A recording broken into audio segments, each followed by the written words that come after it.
Greetings and welcome to a Friday edition of the Shotgun Start. It is April 4th. Andy, how we doing? Brendan, I'm doing great. I'm just I'm getting in the mood. I dusted off my everyday vest. An everyday vest today. Wanted to get. Why would an everyday vest need dusting off? It's on every day. I'm gonna get you on your language there.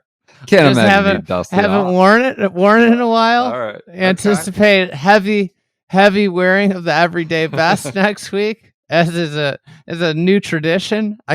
Maybe the Good Guy Jerry Award winner next week should get an everyday vest. Maybe that should be the award. I mean, what if it's like, Cantlay or something? Are we just going to send him a vest? What if it's like, Xander Schauffele or those guys aren't going to win the Good Guy Jerry Award. All right. Ludwig? We're going to try to class him up. It could be a patron. It could be a patron. We could see a patron do something. It has to be. Okay. All right. It's anybody on the grounds proper. So it could be a player. It could be a patron. Are we doing the everyday vest challenge? Is that a thing? This is a little tease. Maybe this should be Dratty Corner for next week, but we've been talking about it. Who knows? We'll see when the week goes.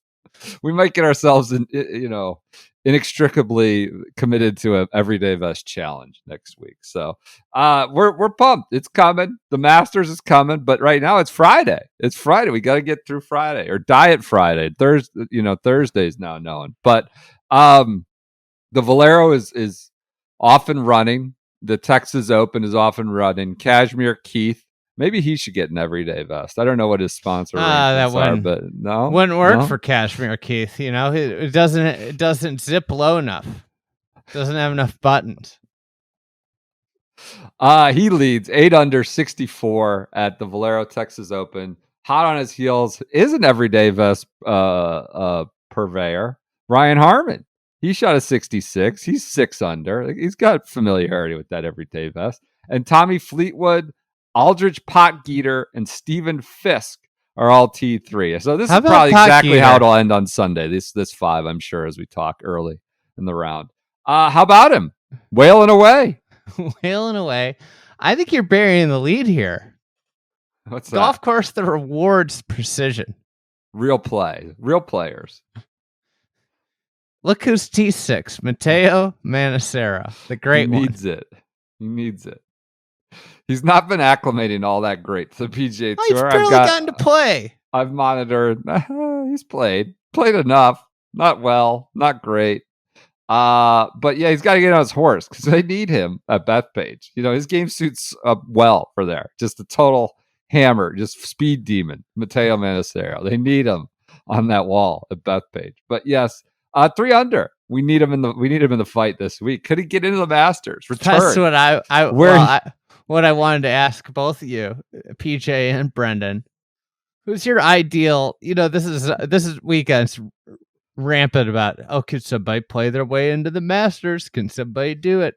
Yeah. Who's your ideal player in this field that you'd like to see play their way into the Masters? Could be for any reason. You think he could play well there? You think he's a good personality? You want to see him intermixing with us Augusta National traditions? I mean, it's obvious. It's the Manassero, the great Manassero. I think this is the very site where Frank Nobilo, newly appointed 16th Tower Chair, titled him the Great Manassero when he was 16. This story might be 50%. There's 50% chance this story is not true, but that's how I recall it in my head. Was at the Masters where Nobilo called him the Great Manassero in his beautiful New Zealand accent. But yeah, we got to get him back here. That's really where he first popped on the scene, became the great one. He would be ideal playing his way into the Masters, a triumphant return. PJ, do you have somebody you're itching? What if Sammy Valimaki keeps up his hot streak here and rumbles into Augusta? Oh, I forgot about this until you brought this up. I got some Sammy Juuso Valimaki. Down on his luck, Juuso. I got a text with great intel about Juuso Valimaki. Okay. All right, I'm going to read this. This is from an astute golf listener in Arizona, plugged in man in Arizona. Okay. Juuso Valimaki is doing just fine. Okay. All right. Without knowing how the IR and salary cap and waiver wire work in the NHL, your young lad's update makes it sound much worse than it is. Your young lad. PJ's a young lad now. Yeah, I love that. He was the 16th overall pick in the 2017 entry draft. At only 26 years old, he found himself with a lower body injury. Cannot recall if it was a broken leg or knee. His being, but in waivers was purely an exercise in shuffling him to their minor league team until he recovers. As at the same time he became injured, their team had 3 top defensemen return to the lineup. They were forced to shuffle him downward to remain compliant with the salary cap. Oh. Utah's just messing with the cap, trying to get extra deadline space. I don't know. I might have had the timeline off, but it seemed like he got sent down and then tore his ACL after he got sent down. Well, that's what it seems like. This astute listener would like you to know he's doing just fine. Okay. But he has a torn ACL. Young lad, he's doing just fine. Fine. Right. Well, I hope his cousin plays in the Masters. Hold on, we're getting to the end here. What people are waiting for is his scouting report. A solid stay-at-home defender shows glimpses of offensive brilliance when playing up in the lineup. Very solid. In year 1 of a 2-year, $2 million a year contract. I'd be shocked if he signed for less than 5 years at $6 million per season next year. There you go. Wow. There we go. Big hopes for you. That's big money for an NHL defenseman. So is this Arizona person still locked in on the Utah team since they abandoned him in Phoenix? Sounds like it. Clearly. Is that a Ryan Smith team? Yes. Utah. Now it is. Yeah. Yeah. You know, friend of golf, Ryan Smith. Genuine friend of golf. Friend of golf. Yeah. Yeah. He's got that BYU program humming too. The Demanto, the whole deal. That's an interesting. He didn't hide any involvement in the Demanto thing. Really? I think I saw that. Yeah. Okay. Sure. Yeah, Ryan Smith's doing big things in the Utah sports scene. Also doing big things in the golf scene too. The Juuso guy is not quite the unit. People push back on you saying he's a unit because he's like 6'2", 205. Sammy 6'2", 233 in the program. As someone who's been in and around that range, I think Juuso is more of a physical specimen than right. Sammy. Sammy Sammy might have a little more here. Off the bus intimidation. Yeah, absolutely. He would be awesome. I'd love to get him at Augusta. Good pick, PJ. Who do you want playing their way in? I mean, I think we have to acknowledge Toasty complying with the rules of the Masters would be great. I mean, out of the complying's a strong word for it. I mean, I'd love to see Pock Eater play his way in. Pock Eater's redemption, right? He's played it as an AM, right? Yeah. Pock Eater's redemption for his heartbreak in Mexico, where he should have won 6 times. The field is a burly field already. There's 96, biggest since like 15 or something. Pushing it to 97. That would get the Green Jackets get a little anxious when it starts to get towards triple digits. I mean, Stephen Fisk would be a cool story because he's from he played at Georgia Southern. He's from Georgia boy. He's he was extraordinary college player. He for playing at Georgia Southern, and just would be a cool story. I think he win on the Corn Ferry Tour like last week. I'm not sure. He was making a run. He was in some. He was. I think he won last week, but he's been a factor for sure in the headlines. Stephen, does he have status on both tours? Is that what it is? They almost got down to 144. We were joking about it in the Wednesday. You got to go 156 to 144. I think they did get to 144 on the number with Sned's WDing with the back injury. Now, does that count as one of his career money uses? His career money, like how does that work? So he WD'd, and I think it did get to 144. So he definitely I don't think he won on the. I thought he played tour. well wherever he was last week. So, while we're talking Masters, ideal entry into the Master. I'm going to be honest with you.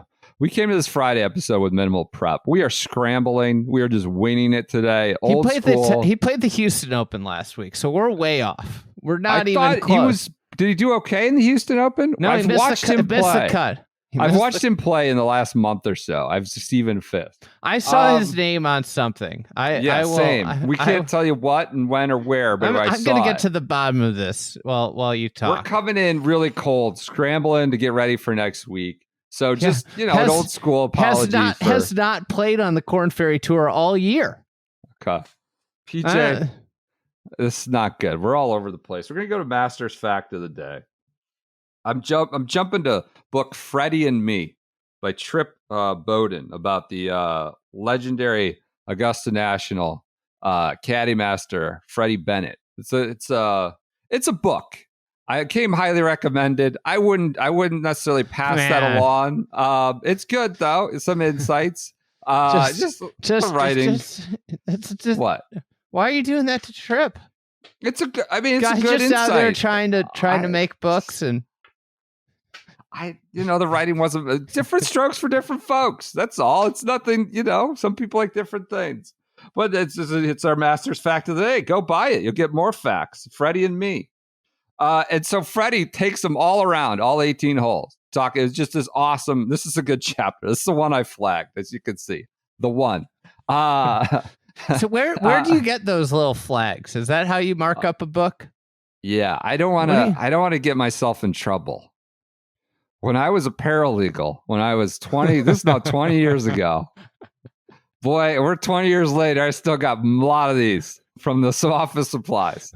Where do you keep them? Do you keep them like on your bedside table when you're reading? Do you keep them at your desk? Do you have them everywhere? Or are they just stashed throughout the house or by the your couch? No, if you're sitting on the couch, I got enough. I got enough for the last 20 years to put them in everything. If you want to mark something, do you stand up and go get it? No. What do you do then? It will what be if you're prearranged. This is how I'm going to mark my reading endeavor this evening or afternoon, whatever it may be. I might have a highlighter or a pen, but I like to operate with the tape flags. It gets around that thing you're talking about where you're not marking it up, right? Yeah, that's what I want. I want those. I got a bunch of them. I'll bring them for you. I was in the supply office 25 years ago, and I got tape flags for days still. I'm worried you're going to run out.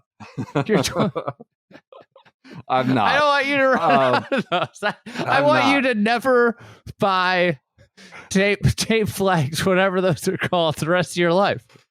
Well, nothing's paper anymore, so I don't even know if they make them because everything's digital nowadays. So digital books suck.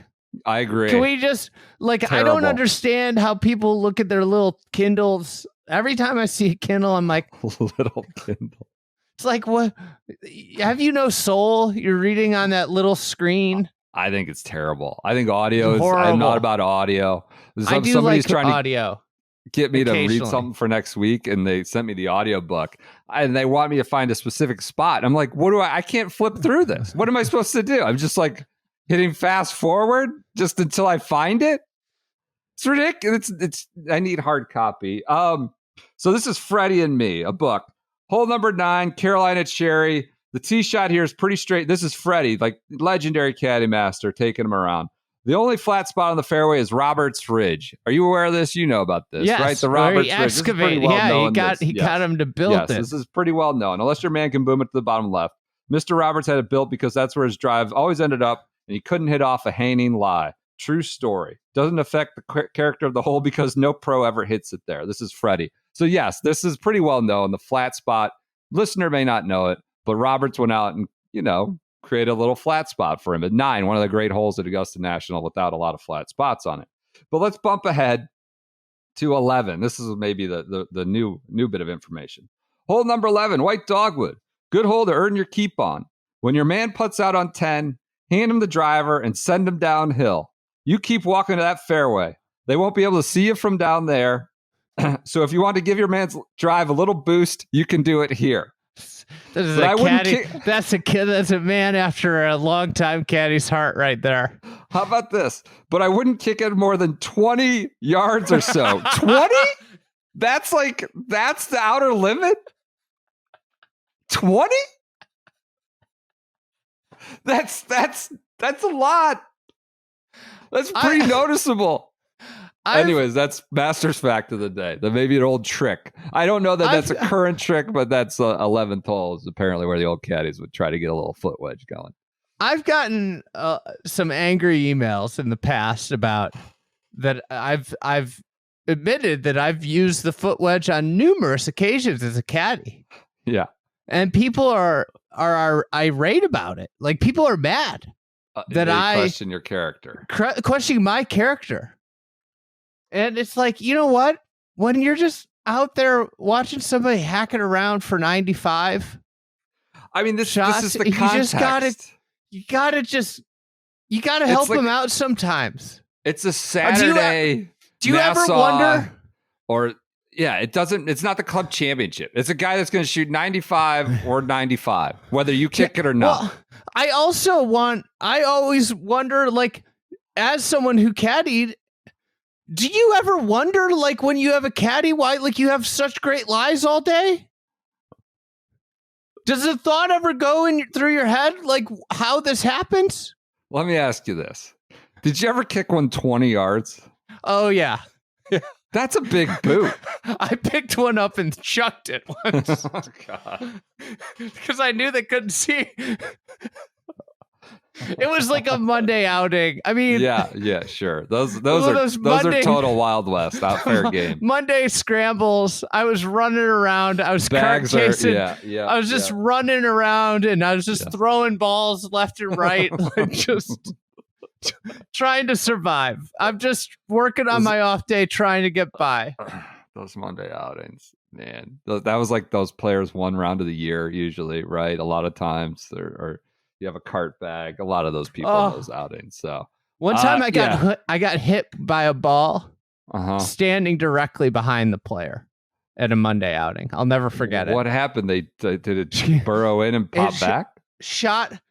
It was a driver, and she missed. What? She missed. The ball hit the opposite, like the interior side of, like, the ferrule of where the driver had connected. So, like, imagine, like, the inside of the shaft. Yes. And just went straight back and hit me in the ankle.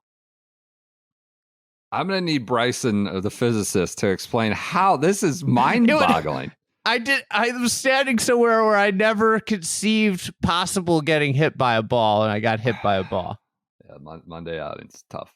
Those could be tough. That's your Masters fact of the day. The prayer of the Monday outing is always about who sends the Monday outing off and making sure that they handled communication about tipping correctly. They had to emphasize that that the tip was expected, that the base rate was covered, but you need to tip, because that's what made Monday outings the four some cart chase worth getting in there on a Monday.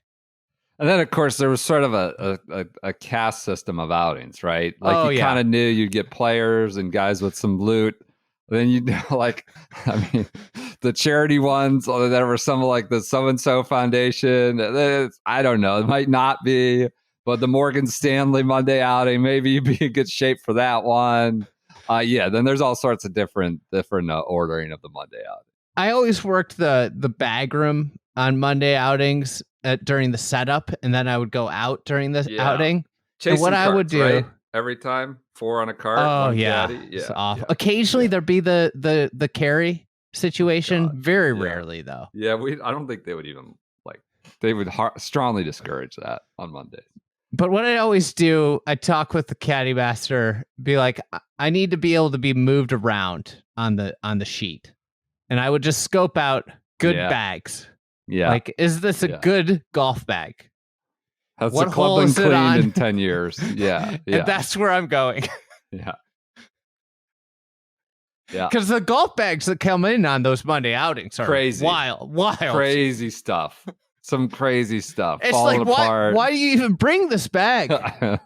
Why are you even bringing this set of clubs?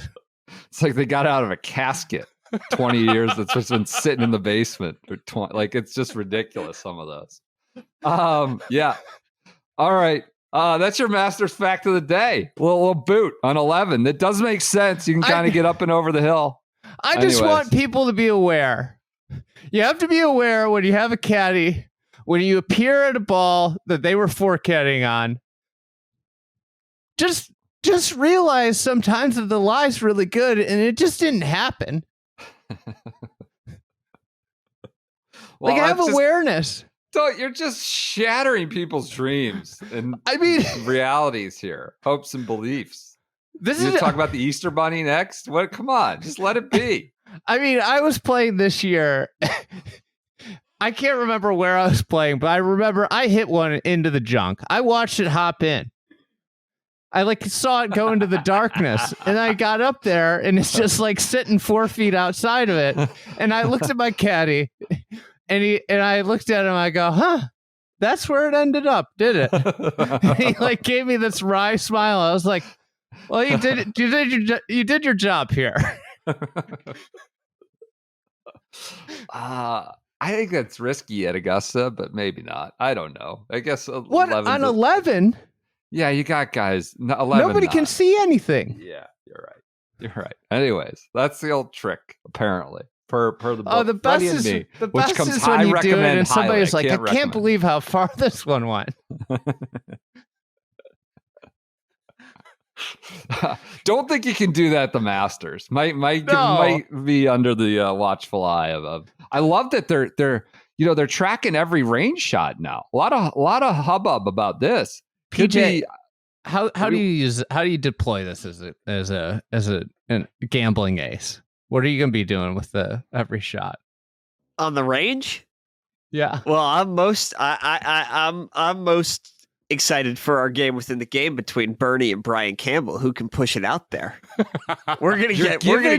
is going to get aggregated.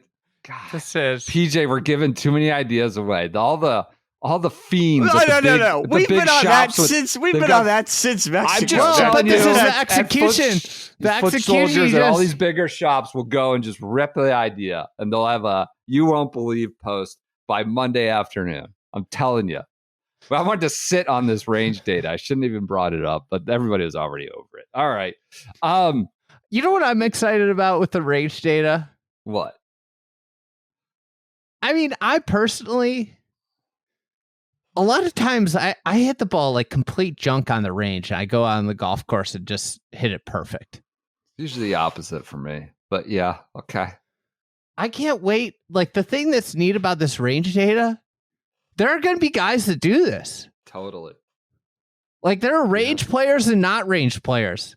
There are going to be guys that people back off bets because of how they hit it on the range, and they're going to get completely jammed. Well, from the gambling perspective, maybe you're looking who's out there just late Wednesday night, just trying to find it. We are going to have a live. Are they stream. doing it Wednesday? Are they doing practice rounds, practice days?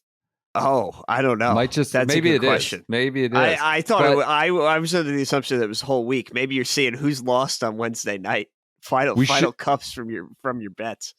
And if you are lost and you need some data to drive your decision making on what clubs to have, hit, and hold, you could go to clubchampion.com and use that promo code Fried Egg. Clubchampion.com/Fried Egg. The promo code is Fried Egg. You get a free driver or iron fitting with a club purchase. Now, not all of us have access to the tournament practice area, as it's called, not the range, the tournament practice area at Augusta National Golf Club during the Masters. So we need that data. Doesn't come free, but it does if you use the promo code Fried Egg and you get a driver or iron with a club purchase. You get a free driver or iron fitting with the club purchase using the promo code Fried Egg. This is the way you can get data informed. Doesn't grow on trees. We don't have the privilege of playing the Masters and going on that range with IBM Watson or whatever. But they got TrackMan, they got the Sam Putt Lab, and they got Master Fitters. These guys have been dialing it in for years now with 65 brands and over 70,000 different head and shaft combinations. Brand agnostic.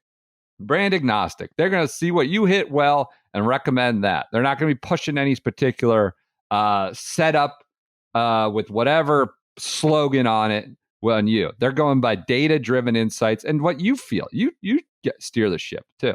So, hey, what was that expression that I think it was Will Hardie used about the Guinness at the Crown Bar or whatever? You got when we got the bad mugged pour. off. Mugged off. Yeah. Let's go to bad pour. Mugged off. Great UK expression. Mugged off. Yeah. You got ripped off. Yeah. Can I just submit another one that's just better, or that's a great expression from across the pond? Sure. Blue on the board. This was news of the day. This was not blue on the board. Euro Ryder Cup account did not break this. Good stuff though. Max Homa and Joe Greiner have split. Yes. This is the split round heard around the world. Everybody's reporting on it. But he said his comment was brutal to bin your caddy. I love that expression. Brutal to bin your caddy the week before Augusta. Bin is a good one. I like that. Need more use of bin. I see that on the soccer Twitter every now and then. The EPL talking about the guy getting binned. Binned his boots because he was slipping on the pitch. I like sacked. Someone said sacked about a college basketball coach last week after the tournament. I was like, sacked? Are we bringing that to American sports journalism? I'd be into that. So, all right, Max Homa, binned Joe Greiner. Are you worried about this? Are you shocked about this? I just no comment. Obviously, with Max and Joe's longtime friendship, I imagine this was a hard thing for Max to do. He must have gotten to a place where he felt like he had to do it. Just seems to be a lot of change going on there. Clubs, apparel, caddy. Yeah. This sort of can be the cycles of a pro golfer, right? So they are split going into the Masters. It's a big one. Second year. Was this JT and Bones last year? Might have been the year before where they parted ways. Last year, right? PJ? Yeah. So I don't know. Maybe this is a time then when guys just let's go. Fresh voice on the bag going into the Masters. So. Masters range data will start on Monday. So if you're looking for the searchers on Wednesday, bring out the hammer.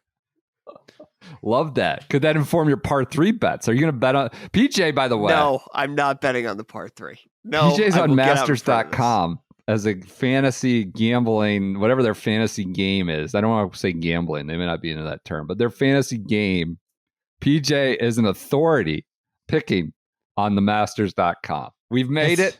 At least one of us has. Thank you. Nice. PJ. It's nice that the Masters has acknowledged one of our team as a gambling sharp. Feels like a big win for us. It's truly an honor. Truly an honor. Something that I do not take lightly. I do not understand how we arrived here, but everybody's been very, very nice about it. So I appreciate the support. Our internal Slack was really questioning some of your selections. It seemed like you went your allegiances over really, the analytics. I don't think any of my picks are analytically terrible. I do think I have a high variance. I think I could either win the tournament or, Brooks Koepka and Cameron Young could be playing only 2 rounds. I think that's certainly on the table. Pendy, we spent a lot of time here talking about Pendy. Pendy played well last week in Houston. Everybody kept on saying Houston's the best prep for Augusta. Pendy was up there for a while. What category is it? I'm worried Best about hole 12 with Pendy. Okay. I did say in Slack that I am worried about the amount of water on par 3s with Pendy. That is a concern. I did take that under consideration. And there's only 2. I mean, how many? God, not good. Okay, I don't think I'll ever forget that shot he had on at the President's Cup for Montreal, 17th hole. Well, speaking of Brooks, he is down at Doral. Doral enthusiastically down there. Seems to be, there's an ESPN article saying he wishes LIV was, quote, further along as the new CEO jumps in. I did enjoy the new CEO, Scott O'Neill. It's from Mark Schleybaugh article, I believe on April 2nd is what it's dateline. I thought it was earlier than that. But I love this paragraph. O'Neill replaced Norman on January 15th. He is overseeing the league's strategic vision, business operations, and global growth. One of his first tasks in his first 3 months, top priority was changing LIV Golf's slogan from golf but louder to long live golf. 3 months? Top task? This is what we got the head honcho on? This is the hard-hitting stuff he's doing? I get it. He went in, he changed it. I'm not suggesting this is all he's been doing, but like what? That's comical. Jay Monahan, I mean, I know he's got the live under par folly on his resume forever, but I don't think he is like making that his mission in the first 3 months of his job. Anyways, I enjoyed that paragraph. O'Neill is down there at Doral, and they're full steam ahead is what he's saying. It's incredible. What a high pressure environment. Koepka said, I think we all hoped it would have been a little further along, and that's no secret. No matter where you're at, you always hope everything is further along, but they're making progress, and it seems to be going in the right direction. So just the full quote there from Brooksy. Brooksy and Bryson not involved in the duels. Their little creator thing. Anything to make of that? A lot of rumors out there that Bryson's in a little bit of a seems tiff. like there's something NIL. Obviously Bryson has his own strong YouTube presence, right? Like his own. Is it his own? There's rumors, Andy, that it might. Who's got the keys? God, that was he's built this presence, to live. When you signed it, does live have your NIL? And this is the give and trade. And of course, like part of the old complaint about the PGA Tour was that they were essentially prisoners, right? And shackled from doing anything. And I get it; they were paid exorbitant sums in the same way you might, that's what the money's for. And so I don't know. That's why he's not in the duels. But so we've been past rumors that he's got. It's weird that it's all going on Grant Horvat's channel. Not weird, just a little peculiar. But if you're gonna do this, wouldn't you have Bryson? Wouldn't you have? Brooks. I could say, go pound sand. When they asked him to do that, Bryson though, he's a showman. This is where he lives and operates as much as anywhere. So it's peculiar, and that would be. I don't think, I'm not suggesting there's trouble in paradise, but I do think there are some questions about getting those guys involved, right? I mean, getting those guys. I don't know what the contract status is and getting them going. I mean, the Bryson thing is crazy. Why he's not in the duels? Yeah. Or the fact that he's not in the duels. Yeah. Yeah. Yeah. I mean, this is literally what he did all last year. And then LIV does it and he's just not in it. Now, one would point to, why is it on Grant Horvat's channel instead of his? That would be quite one question. And then this rumor going around that Bryson's, in a dispute about his NIL and who owns the channel, God, that would be soul crushing though to create a really popular YouTube channel all around yourself and then not even own it, and that and not necessarily be totally aware that maybe it was on page 37 addendum B, so that he's not in the duels there. I don't want to say it's LIV Super Bowl, but it's a giant week. Trump's going down there while there's other stuff going on, but Trump's on his way. I think it was probably a good day for Patrick Cantlay. When you're into distressed debt, you wake up, you see red on the board, CNBC. Had to be a good day for PC. PC's pro tariff. He's like, well, let me find some distressed debt today. But no, the Doral is a big deal. Trump's going to be down there. They're on Fox 2 to 5 on Friday. 12 to 2, the earliest parts of the shotgun start are on the app. And then you got 2 to 5 FS1 Saturday and 1 to 5 on the network on Fox Sunday. Big 1 to Fox. 5. they put out their big guns on Friday, like, condense their top guys on Friday, which they don't always do. I mean, I think the expectation could be that it outrates Golf Channel Friday coverage of the Valero Texas Open. It's on a network. It's on Fox. It's on the network. Keep pounding the desk and my camera's jumping around here. But yeah, it could outrate Golf Channel on Friday. That could be a thing that happens. Who do you like if you were say you're I don't know, Dick Bland or you're Freddie Ketchup, and like Bryson and Brooks are kind of done with LIV. I'm not suggesting they are at all.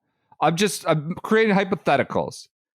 These 35 to 40 of the guys are kind of tied to 4 or 5, right? If a couple of them become disenchanted, you're kind of at their whims, right? Does the gas come out of the balloon?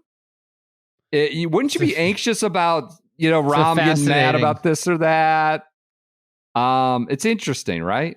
Well, it's a fascinating subplot of the whole year, right? Is Brooks and Bryson, their deals are up, and what are they going to do?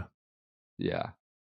Well, I mean, if you're Dick Bland, you have 2 major defenses to really lock in on. You have other things to play for. You have. You have something those exemptions from winning 2 majors. There's been talks, the reunification, and there's been a lot of we're really only interested in 6 guys. Do you think Dick Bland, with his senior tour potential, is one of those 6 guys? Literally, how could he not be? It's a big week on the senior tour. Massive. Yeah, we gotta let's get to the Hardie thing in a minute. The James Hardie, the aluminum siding, whatever. Not aluminum. I don't want to be disparaging to the Hardie products, whatever siding. But I think are the creators getting cash? Is this the future where I don't know, the pros are kind of I'm it's just it becomes a creator tour. Maybe they have all the creators, right? I don't know. I'm not saying LIV becomes exclusively that, but maybe it becomes really that. They have significant audiences. I'm not it's a bigger audience than FS2 apparently. Yeah. O'Neill did push back on the worldwide number for Riyadh. He said it was 2.5 million. Not your really whatever it was, 12 or whatever. Elsewhere, they got 2.5 million. And they had 12. Worldwide. They had 12. They had 12 in the biggest media market. They had 2.3 in the Philippines, I believe. Being broadcasted at the prime time. They moved mountains. They've lit the course to broadcast in the U.S. for the U.S. viewer, and 12,000 people watched it. But 2.3 million watched it worldwide. Bullshit. I mean, don't underestimate that audience in, Madagascar and, elsewhere on the LIV front, as it's a big week for them, we have a report from Ewan Murray, a good, proper journalist. I always love bantering with Ewan He's in always the up to media something. center. He is always up to something. He's always giving you guff. But he had his proper journalist had a report in The Guardian. He says, sources indicate that in correspondence sent to the PGA Tour last week, the PIF sought assurances the LIV circuit could continue to operate and that its governor, Yasser Al-Rumayyan, could take place as co-chairman of the PGA Tour Enterprises. So, 2 things. LIV stays and Yasser becomes co-chairman of PGA Tour Enterprises. Then the PIF would put their $1.5 billion into the PGA Tour Enterprises. From Ewan's report, the PGA Tour replied to the PIF's demands on Monday with neither deemed acceptable. All right. I wouldn't say those are not inconsequential asks. LIV stays and Yasser becomes co-chairman. And they said, no, not acceptable. So that kind of, wherever we were at the White House, where the draft text of we're going to hold each other's arms up and say reunification and shout it from the Rose Garden or wherever it was going to be, which seems like we're a long ways away. Not acceptable. So I loved that the joke running around the internet yesterday when the future started to tank was somebody get Jay on CNBC tomorrow morning. I loved that was where people's heads were at. It's this, he'll be in his element. Just red numbers everywhere. He's like, what is he, 2 for 3 on CNBC with that happening? Something like that. I mean, either way, not his fault. Just the people handling him have created a meme for all time every time the markets are in trouble. So that wasn't a great communication strategy. I think that's it for LIV Corner here on this Friday. I wouldn't. It might be interesting, LIV Doral. We'll see how it goes. I can't wait for it. The Duels is Saturday morning, I believe. Post-produced on Grand. I mean, that makes sense. Post-production makes a lot of sense for this product. Yep. Who do you think is going to take it down? I honestly don't know. PJ, I defer to you. Who's in this deal? Luke Kwan, creator. Didn't you say there was he could become the first winner on the LIV and PGA Tour? Yeah, that could be big. Didn't you say there was a discrepancy? Wouldn't Rom have been that? Yeah, many. There's a discrepancy about the Bryan brothers. Didn't you say one release was with the one guy and then another? In the original press release, it was Wes and DJ and Sergio and George, but then in the hype videos they started making, it was flipped. So I think we landed on Wes and DJ and Sergio and George, but there was some miscommunication throughout the constant stream of content. I will give them a lot of credit. There has been a ton of just what's the latest creative content. They made a hype video giving each of these people, each of the creators, like Madden ratings, like in overall and then subcategory ratings. You think there was like a algorithm to do that? There was a really advanced analytical system that created that, or you would have to imagine. I mean, just scouring ChatGPT, watching hours and hours of videos on YouTube to try to come up with Fat Perez's chipping rating, but they figured it out.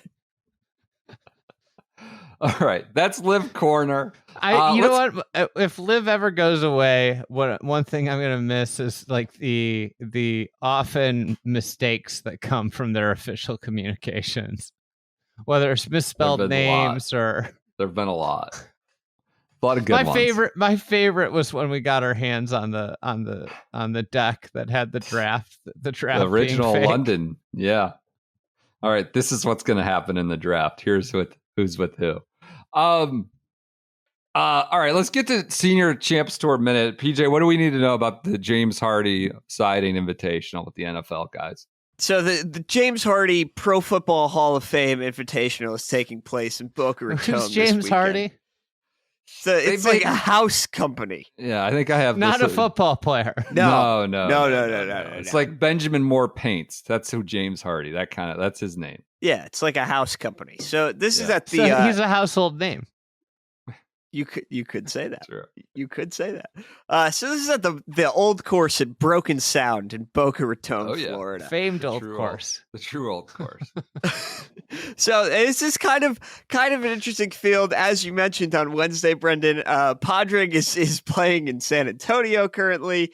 Ernie out for personal reasons. Bernie's preparing for his final Masters. So kind of a lackluster field, I would say. Feels like Dick Green's chance. I was going to say. Dick Green also not in the field. Oh, so poor scheduling. Really, on his agent's part. Really kind of leaking oil here. But there are plenty of players. So 5 Clubs has been down there all week doing live broadcasts the mornings from there. You got Gary is talking to Rondé Barber and John Daly in the same segment ahead of their Pro-Am round yesterday. It's like, where are we getting this? So there are a bunch of NFL Pro Football Hall of Famers down there ready to play with the Champs Tour. So Friday and Saturday will be a best ball where 2 Hall of Famers play alongside in competition with the Champs Tour guys. So the Champs Tour guys are playing their 54-hole event. But then simultaneously, the 2 professional football players are playing the best ball just in the same group as them. So there are some foursomes of Champions Tour guys. Then there are some twosomes of Champions Tour guys that will be paired with 2 Hall of Famers for the first 2 rounds of this event. Got it. I will say there was a lot of advertising about which players were going to be there, which Hall of Famers were going to be there. not on the list for the rounds. I don't know. Maybe he went to the Pro-Am or not. Devin Hester was advertised as being a participant here. Great However, all-timer. No, you would say this is a legendary Bear, best punt returner in the history of the NFL, Hall of Famer. Big deal that he got in after being just a special teamer for his career. Chicago Bear legend, right? Devin Hester was advertised. Played receiver too, but not really. He played cornerback too, but not really. It's the original Travis Hunter, some have said. Slipped that one by PJ. So he's advertised. PJ was like 4 when Devin Hester. Devin Hester in Madden as a rookie when I was like 7 years old or whatever. He was like a 58 overall wide receiver. But if you knew who Devin Hester was, Devin Hester was on your team when you were fantasy drafted for a franchise. Let me tell you that much. So legendary Chicago Bear Devin Hester was advertised by the James Hardie Invitational in a Seattle Seahawks uniform on the graphic. Oh, I love that. Love that. Jamming all the Bears fans out there. But like putting Joe Montana a Chiefs jersey. Completely disrespectful. That's such a thing that the east side of Florida would do to a great Midwest city. So you have that just going in. I'll read you off some duos. So we got Steve Largent and Jerome Bettis playing with Retief Goosen and Jerry Kelly. Have you seen the bus lately? He's a big dude. Big boy. Speaking of big boys, this is quite the group. Warren Sapp and DeMarcus Ware are playing with Boo Weekley and Darren Clarke.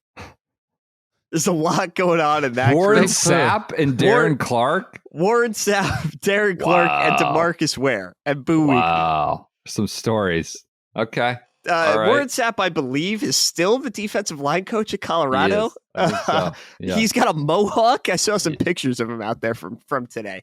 Paul Goidos, Fred Funk, Ed Reed, and Marshall Faulk as a foursome for the first 2 rounds. You got Ed Reed playing with Paul Goidos? What is going on here? Ed Reed?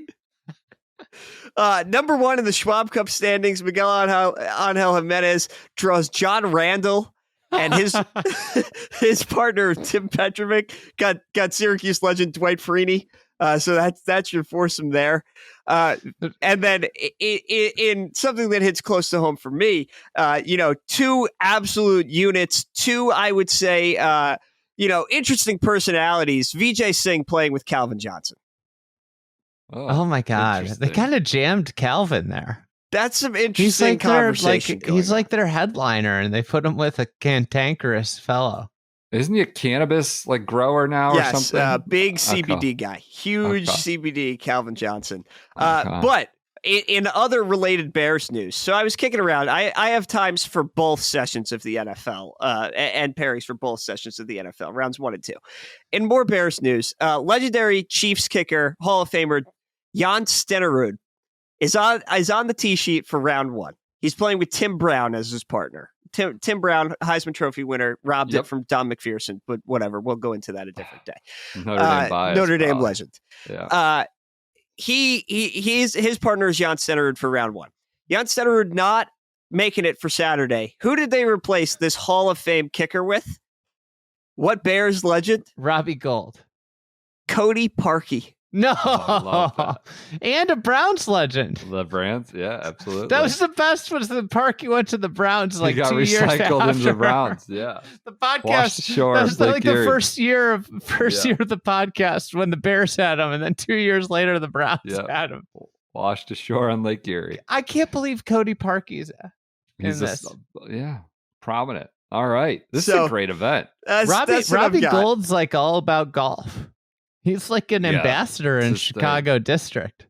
Yep. Now I think he's a coach in the Catholic League now. They should have gotten him. Yeah.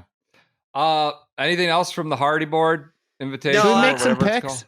No, I'm keeping an eye on the NFL. I don't know how. I know Calvin's a pretty good golfer, but I don't know how good I expect the Warren Sapp, Dwight Freeney team to be. But I'm keeping an eye on the situation. I'll have updates for Sunday night for sure. Well, if any of these guys are looking for a little extra comfort as they plot around the old course, whether old, young, big, hefty, thin, muscular. You want comfort. You go to Echo. You get the Biome H5. Am I pronouncing that right? Yeah. The Biome? So. Is that how you pronounce it? It's a legendary H5. shoe. That's how I pronounce it.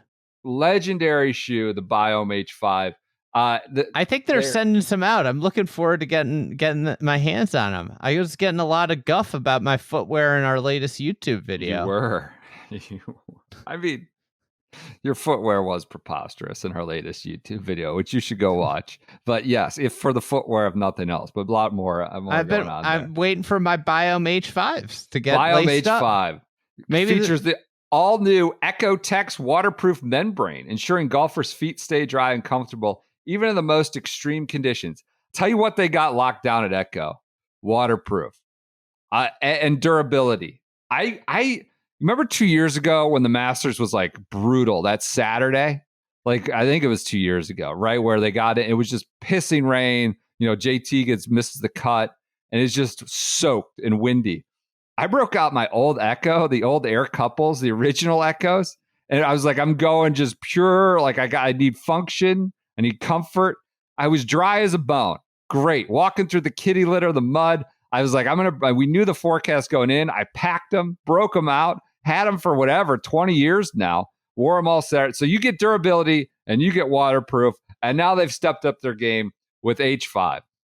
It's drawing inspiration from the rugged Scottish Highlands, leveraging Echo's renowned Danish technology. It's performance golf shoe built for the elements that represents the true nature of golf. And they've got a new traction system, natural motion, and the EcoTex waterproof form, function, and comfort. That's what Echo does. What's the URL there? I don't know. Do we just go to echo.com or is it echogolf.com? You could go to us.echo.com/golf. That's a lot. ECCO.com. Just go there and go to golf. Maneuver your way around. All right. Biome H5. All right. I think we've hit a lot of the news. Do we want to do a quick little golf advice here? Golf advice. Andy, I got one from an anonymous listener. This came via text. Is it about if you suspect your caddy's kicking golf balls down? No, there's a lot of response to the Chip Beck question and handicaps and things like that. A lot of response just I got so many to my messages and texts. Yes, a lot of blowback on that. Here's one around Chip Beck. I recently participated in an industry get-together that features an annual golf tournament consisting of 9-hole best ball matches played between two-man teams. You could either invite a +1 as your partner or get randomly paired. I'm a 9 handicap. My 60-year-old partner was about the same. But it's a no-strokes given tournament. Is it scummy that our opponent, a mid-30s +2, brought in a partner, a +6 former KFT player? Or that they didn't even offer to let us play from the middle tees? I mean, that is overcorrecting from the whole situation, right? I mean, you have some complaints about it. Like if you're a 60s 9 and you're going against a +2 and a KFT player, that sounds like that industry needs to get some guardrails and regulation up on it, Very much. Ridiculous. So yes, that was a quick listener question. Let me get one more. This is pretty funny. So friend of the program, in the heartland of America. Oh, that friend, maybe sent you some bobbleheads recently. I've been associated with that. I'll tell you what, I got great institutions in the heartland. I was looking at my bobbleheads, and 4 of the 5 are in the Masters. Love that. Should I bring them? Ask them to get signed? I think that doesn't sound like an optimal packing strategy when room is tight and you got to pack a lot for a week. But you can do whatever you want. Someone associated with my extended family recently asked me to get like a very high profile golfer's autograph for one of their children's birthdays. Autograph? Yeah. I was like, I can't do that. I've never. I would. I was like, the relative making the ask was like, I don't even want to ask you, but I'm going to do it because I can check the box that I asked you this. I I think I would sooner just run off the golf course and away from the media center than ask anyone for an autograph at any event. For even, I think even like a charity outing or something. I don't know. Even if the purpose was, I just couldn't responded. imagine doing that. I was like, I'm not going to do that. No, I'll have to see or check about it. It's like I will not be doing that. Happening. All right. For the record, married 4 kids and have not fought since I lost a split decision to my next door neighbor in 4th grade. I'm a loyal listener and felt compelled to ask a question after hearing you talk about unusual golf course names during your February 20th podcast. When I heard Little Bit of Heaven Golf Club mentioned, it triggered a lasting memory. So go find this email. This was great. Guy sent us, he's got like an index of all the like interesting names. Little Bit of Heaven Golf Club. I love that name. Triggered a lasting memory and subsequent question. I was, I'll leave the company out of it, marketing manager when the company inked a deal in 1997 to build a new golf course and become the title sponsor of the former Quad Cities Open. So I guess you do know the company. When working with the designers of TPC Deer Run, we came to realize the property had an amazing history. And archaeological sites that dated back 5,000 years had been home to an internationally recognized Arabian horse farm and was owned by direct descendants of John Deere, the man who famously invented the world's first self-scouring plow. We decided it would be great to name the holes and tell these stories on each tee box. 18 stories are a lot, so we decided it would be nice to weave in some of our local history. As I'm sure you know, one of the most amazing stories in golf is Jack Fleck beating Ben Hogan to play off the 1955 U.S. Open. Well, Jack Fleck is one of our own. He was born here and won that Open while working as the golf pro for the city of Davenport, one of the Quad Cities. We were told that Fleck never felt he got the recognition he deserved. Okay. Maybe. He's like a legendary name for like David beats Goliath, right? Yeah, I don't know. What? I don't know. We were told that Fleck never got the That's a preposterous. He's like one of the most well-known golfer names for being one of the least accomplished golfers. Yeah, David beats Goliath at Olympia. Yes, it's kind of a thing. We were told Fleck never got the recognition he deserved, so decided to preserve the story by forever naming a hole after him and retelling the amazing story. We named the 7th hole, quote, Olympic Hero, and honor the 7-foot putt he made to get in the playoff at Olympic Club. It seemed perfect. We publicly rolled out the hole names before the course opened, and somehow Fleck got wind of our attempted tribute. He sent us an angry letter saying we had no right to use his name. What? He knew a lot about good golf course design. Because, in fact, he had designed his own course in Magazine, Arkansas, titled Little Bit of Heaven Golf Club. So that's your architect in Magazine, Arkansas. He did not like TPC courses. All right, so maybe we're back in, brother in arms. He did not like TPC courses, and he would never have his name associated with one. Remove his name, he said, or there would be consequences. We sadly complied. He got so mad. He wanted recognition, but not with an association with TPC. How about that? I think I'm in on Fleck. I'm out. I'm in. I'm back in. The letterhead carried, this is great. The letterhead demanding his name be taken off carried the Little Bit of Heaven masthead, along with his co-partner's name. So he has Little Bit of Heaven on his letterhead. The second name had been crossed out in black, but you could still make it out. You think it was a falling out? It was Jerry Barber, winner of the 1961 PGA Championship at Olympia Fields. A quick check confirmed that Jerry had passed away in 1994. So this is like 5 years later, 1994. 3 years before we got the letter. So they didn't have new letterhead. They're just crossing it out in black ink and Sharpie. 3 years after, it appeared that instead of getting new letterhead, Jack was okay just using a quick stroke and the inference to, quote, pay no attention to the name behind the Sharpie. So the question is this. What should be the accepted amount of time you're allowed to just cross through a dead partner's name on your company letterhead before investing in new stationery? Is 3 years too long? Yes. I agree. You figure it out sooner. I want to know, did Ed Fiore get a tribute? He had to have, right? As the gripper, the pool boy. The grip had to have gotten one. If he didn't, he should slide right into the 7th hole. We'll have to check it out. There's rumblings that we might do a PGA trip to the Quad Cities this summer. We're rumbling. I'd love to go there. I know, to the John Deere. We're talking about it. I played a John Deere pre-qualifier years ago, maybe like 13 years ago. Remember you saying that? Pinnacle Country Club, I think it was. 3 years is too many. Footnote: when pulling up the Little Bit of Heaven website today, it still has Jack Fleck as course designer. No, Jerry? As well as head golf professional. He passed. He passed in 2014. Oh. So he's head golf professional.